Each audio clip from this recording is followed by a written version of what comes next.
का आपण सर्व सेवा करणारी मंडळी आहात.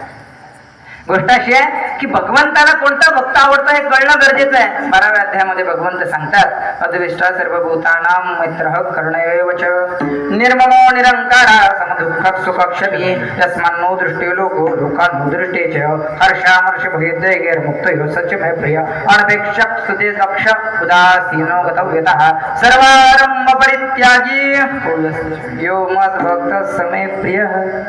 कोणता भक्त आवडतो? पहिलं लक्षण आहे अद्वेष्टा सर्वभूता, जो कोणाचा द्वेष करत नाही.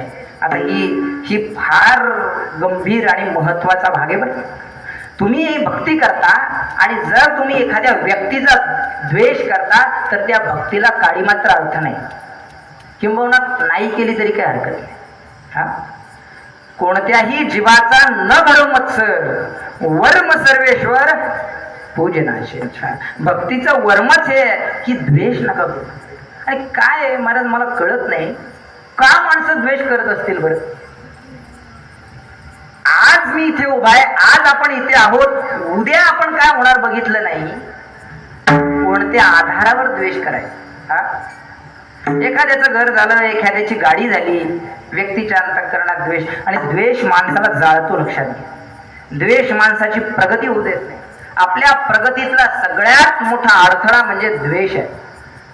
आणि माझं म्हणणं असं आहे की भगवंताने ज्याला त्याला ज्याच्या त्याच्या परिणाम बुद्धी ज्ञान शरीर दिलेलं आहे. अरे कर्तृत्व करण्याची धमक पाहिजे. काय लोकांचा द्वेष करण्याचा अर्थ काय? स्वतःच्या जीवनाचा वेळ घालवण्याचा अर्थ काय? तो काय करतो यापेक्षा मी काय चांगलं करू शकेन ही भावना जेव्हा आमच्या अंतःकरणात येईल तेव्हा खऱ्या अर्थानं आमची प्रगती आहे. आणि दुसरी गोष्ट अशी आहे